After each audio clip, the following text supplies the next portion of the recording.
Welcome, Shaler area, to the first note video of Unit 2, Chemistry. The main goal of this unit is to learn what this thing here is all about. By the end of the unit, you should be able to have the knowledge to be able to explain to anybody why it is shaped the way that it is, what all the numbers mean, what the letters mean, and how we can actually use this as a tool to know what elements will bond with what elements. So keep those things in mind. That is your goal by the end of the chemistry unit. And we're going to learn about some of these. We're going to learn about these important people. We're going to check out some atomic bonding. We're going to look at some reaction energies. And this here is a molecule that we'll get to and we'll discuss. That is, I think, potassium lauryl sulfate. Maybe it's sodium lauryl sulfate. This is in shampoos and soaps. If you go look at your ingredient list on your shampoos, you will likely see this. All right, so part one of section one is how matter is shaped by heat and pressure. So matter, anything that has mass and takes up space, anything that's made of molecules, comes in different phases. You have your solids and your liquids and your gases. Well, what determines which phase that matter is in is heat and pressure. So let's start off talking about heat. What is temperature? What makes one thing warmer than another? Well, temperature is how fast atoms are moving in the substance. So all substances that you can think of are made of atoms, whether it be the air that's around you. You have all these molecules flying around in the air and bouncing off your skin. It could be the pencil that you're holding in your hand. Those have lots of molecules in them as well. Molecules are made up of atoms. All of those things, all those little tiny particles are moving. They're vibrating in solids. But if you go even smaller down into the atoms, you have nuclei that have the protons and the neutrons in them. Those things are vibrating. And around them are electrons that are moving at nearly the speed of light. They are moving faster than any other pieces of matter. And they're zooming all over the place in this tiny, tiny, tiny little sections of what you are holding and what you are experiencing around you. And even the things that make up you. All of those things are flying around. And they're flying around pretty fast. And if you were to add up all of the speeds of all of those particles and then divide by how many particles there are, you would have like an average kinetic energy. And the average kinetic energy of all of the moving parts of all of the things that make up you is temperature. That's the big definition of what temperature is. You guys say how hot or cold something is. But what's making it hot and cold is the motion of all of those particles inside of it. So we measure temperature in degrees, and we use a tool called a thermometer, as you can see over here. Oh, by the way, the red stuff in the thermometer, that is like a colored alcohol. They don't use water because water would freeze, and then the thermometer wouldn't work. And they haven't used mercury in years. So there's different temperature scales that we use to measure temperature in. The one that we use in the United States is called the Fahrenheit scale, and it's named after Daniel Gabriel Fahrenheit. And he was a pretty important guy because he's the person who came up with the first modern thermometer. When I say modern thermometer, I mean the kind of thermometer that's a glass tube that has a liquid in it, and whenever it heats up and cools down, the liquid goes up and down the tube and you can read off the temperature. The reason that those work is, and this is what he built and designed and came up with the idea, you have all these liquid, you have a liquid in there, and the liquid is made up of molecules. Now, all the molecules in a liquid are touching each other, so it's not water in a thermometer, but let's just pretend, and we'll say they're water molecules in there. When you add energy to it, when you add kinetic energy to it, those molecules start vibrating faster and faster and faster. Well, that's going to make the liquid expand. It's going to make it get bigger. For the same reason that if I took 20 students in class and I made them all stand in a spot in the classroom. We moved the tables out of the way. We make them all stand in a spot in the classroom so that they're all actually touching each other. They're all standing in like a little clump. And then I put music on and tell them all to dance, and they start dancing. Well, what's going to happen to the size of the group if they're touching each other, if they're all standing so close to each other that they're touching, and now they start moving around and dancing, they're going to require more space. So that group of students is going to kind of grow and expand. And the same exact thing happens on the molecular scale when you talk about heating up and when you talk about adding kinetic energy and removing kinetic energy from a substance. So that liquid, as you heat it up, it expands and it grows up the tube. And then as you pull energy out of it and cool it down, they start to dance slower and slower and slower, and then they come back together and they get smaller and smaller and smaller.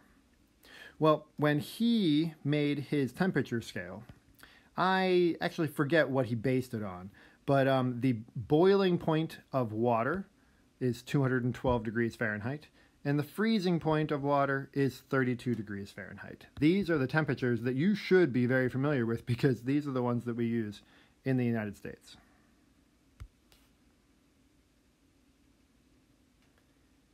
The next guy's name is Anders Celsius. Anders was a really phenomenal science guy back in the day, even as like a small child. Like I think he was in his young teens when he was first people started noticing him for his experiments and his discoveries and stuff like that. He was kind of a child phenom when it comes to science. Well, Anders came up with a temperature scale that, to me and well everybody else in the world, because that's what they all use, makes a lot of sense. Instead of having the values, the arbitrary values for whatever Fahrenheit based them on of 212 and 32, his idea was let's have a scale where there's 100 degrees that separates the freezing point and boiling points of water. Nice, easy round numbers to work with. And it works out really, really nicely. Now, as the side note that really kind of turns this whole story on its head, Anders Celsius's original temperature scale that he made, the one that he used when he did his experiments, actually had the boiling point at 0 and the freezing point at 100. If you think about that, that's a little bit crazy. It doesn't make much sense, but that's the way that he designed it and the way he used it. And then after he died, some people came in and said, let's flip this around. And that's the one that we use. So the actual scale that we call the Celsius scale isn't actually the scale that he used when he was alive, but it's the one that we have named after him. That's almost like the one that he designed. And the third guy that you need to know about, his name is William Thomson, but he went by Lord Kelvin. He was actually the first scientist in Britain to be accepted to the House of Lords. So he got the title of Lord, and then he went with the name Lord Kelvin. I believe that Kelvin is actually the name of the river that flows past the University of Glasgow, which is where he was a professor at. It's one of the oldest universities in the world. I think it's the 4th oldest in the English-speaking part of the world. So anyway, William Thomson was a really, really big, important guy in British science. And he did a lot of stuff for like thermodynamics and things, but what you should be interested to know about him is that he was the first person to come up with the temperature of absolute zero. Now, the idea of absolute zero was around before him, but he's the first person that actually gave a temperature to it and said, here, this is the number of absolute zero. And absolute zero is the coldest temperature that can happen. Nothing can be colder than absolute zero. And then that's where he decided to start his temperature scale. So he's like, if nothing can be colder, if this is the beginning point of temperature, then let's call this 0.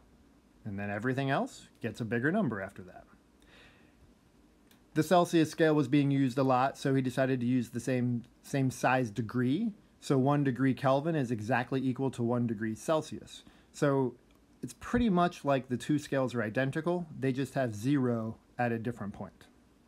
But this is what the SI unit is. So scientists use the Kelvin scale when they are measuring temperature. Most people on the planet use the Celsius scale, and then if you're in the United States or Myanmar or Liberia, you use the Fahrenheit scale. All right, so more about this absolute zero, because it's really interesting.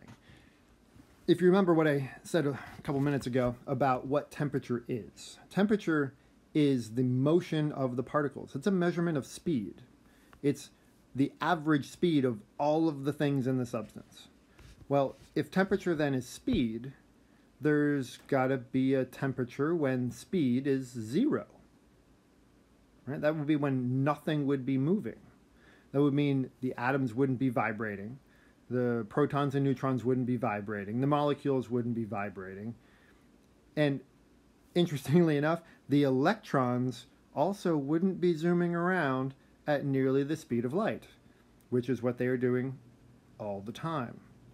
So what would happen if you cooled something down so much that you remove so much kinetic energy from it that every possible part of it stopped moving? And the answer to that is we have no idea. It's a theoretical temperature, because that, being able to do that, is something that we've never been able to do. We've tried. There's lots of really interesting experiments and very technical experiments that have gone on Earth that have gotten really close to absolute zero, like within fractions of a degree, like within, you know, like 0.3 or 0.4 of a degree. I don't know how close they've actually gotten to right now. But they keep trying to get closer and closer and closer. And they use things like lasers and magnetic fields to try to isolate the substance, because if you think about it, even trying to take the temperature, if there's any kind of exposure to the outside world from wherever they've sealed off when they do this experiment, you're going to add energy, and then it's just going to start moving again. So what would happen? Well, we don't know. There's a lot of really interesting ideas. Some of them are boring. Some of them are really fun to think about. So some scientists think that nothing will happen. It'll just get really cold. And, you know, maybe that is what will happen. Some scientists think that the matter, the material, will collapse in on itself. That it's the motion and the vibrations that are actually kind of like holding it in place and keeping it, like all the things are like at bay. And if you remove all of that motion, then all of the particles will just kind of implode on themselves. Some people think that they will explode. My favorite idea, though, the one that I find the most entertaining to think about, is there's a theory that the kinetic energy, that the motion of the particles that you're made of, is actually what ties matter to the space-time continuum. And it ties the actual objects of matter to time. And that if you stopped the vibration, if you stopped the moving and cooled it all the way down, that piece of matter would stop moving. Which is a really interesting thing to consider. So it would look to the scientists like it would just disappear. But it's because everything else in the room kept moving through time, and you left whatever that thing was behind in time. It's a fascinating thing to consider. Anyway, so absolute zero is 0 degrees Kelvin. And on the Celsius scale, it's negative 273.15 degrees Celsius. So that would mean, since the degrees are the same size, that if you went 273.15 degrees higher on the Kelvin scale, you would get to the freezing point of water. So water freezes at 273.15 degrees Kelvin. And then if you went another 100 degrees, water would boil at 373.15 degrees Kelvin. So you should be familiar with the freezing points and the boiling points of each of the 3 temperature scales. All right, so how do you read a thermometer? Well, oh, I wanted to mention something. All right, this graph. I had it on the screen and didn't talk about it. So this graph. This is a graph showing the data that William Thomson and a whole bunch of other scientists since him have used to pinpoint the actual temperature of the negative 273.15 degrees Celsius. So this is a graph that's showing the temperature of different gases with the speeds plotted on a graph. So this is the actual speeds of the particles. Now, if you look at the graph, you might notice that at the same temperature, we'll say 0 degrees Celsius, the molecules in the different pure gases are moving at different speeds, and that's because the molecules are different sizes. So they have the same amount of kinetic energy in them, but they're moving at different speeds. It would be kind of like me saying if I had a little tiny car and a gigantic pickup truck, and I pushed them with the same amount of energy, which one would move faster? Well, the little one, right? Because it would be easier to push the little car than it would be to push the big truck.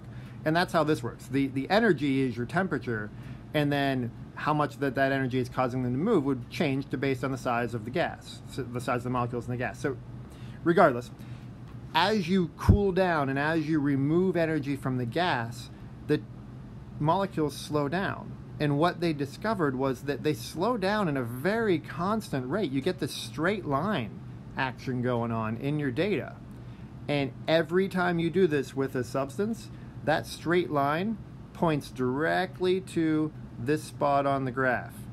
And this would be where speed would be 0, temperature would be negative 273.15 degrees Celsius.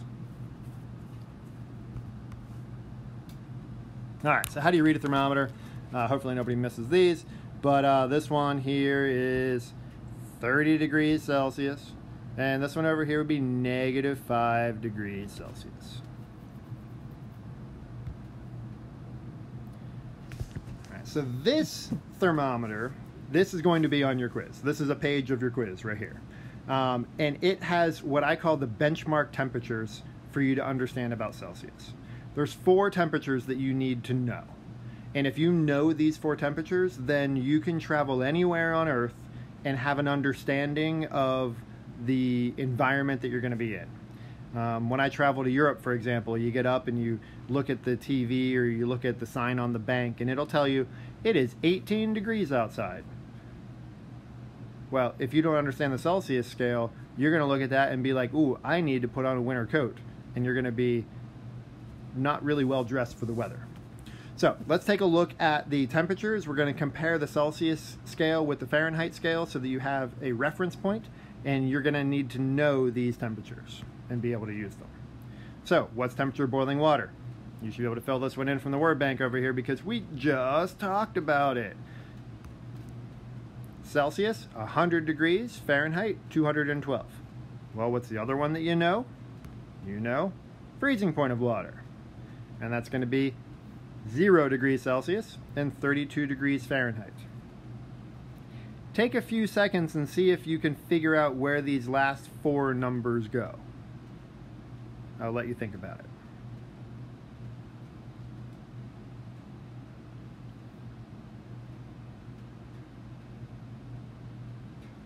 All right, hopefully you were able to deduce, although I guess it would have been helpful if I told you what they were.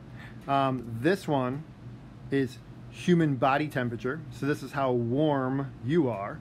So if you go to the nurse and you say, I think I have a fever, and she takes your temperature, or he takes your temperature with a thermometer, what would the temperature be? Well, on the Fahrenheit scale, it's going to be 98.6. That's the average human body temperature.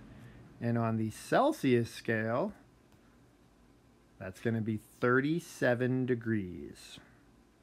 So if you went to the hospital or you went to the doctor over in Europe or up in Canada or even down in Mexico and they took your temperature, well, if you were over 37 degrees, then you would have a fever.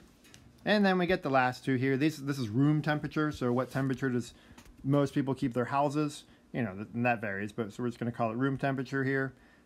70 degrees Fahrenheit is a common, comfortable room in a house, and that equates to 20 degrees Celsius. So how you're going to have to be able to use these is, what if I asked a question like, you're raking leaves in the fall? What temperature would it be in Celsius? Well, let's think about it. I'm outside raking leaves in the fall, probably hoodie weather, so it's going to be a little chilly. I'd call that somewhere maybe in the high 50s or low 60s in Fahrenheit. Well, the high 50s or low 60s is going to be right around in here. So on this side, it's going to be something less than 20. So maybe we'd say 18 degrees. you should practice a couple of those here and there because questions like that are on your quiz. And that brings us to our first booby trap, the end of the first note video in the chemistry unit. Thanks for joining me, and I'll see you in class.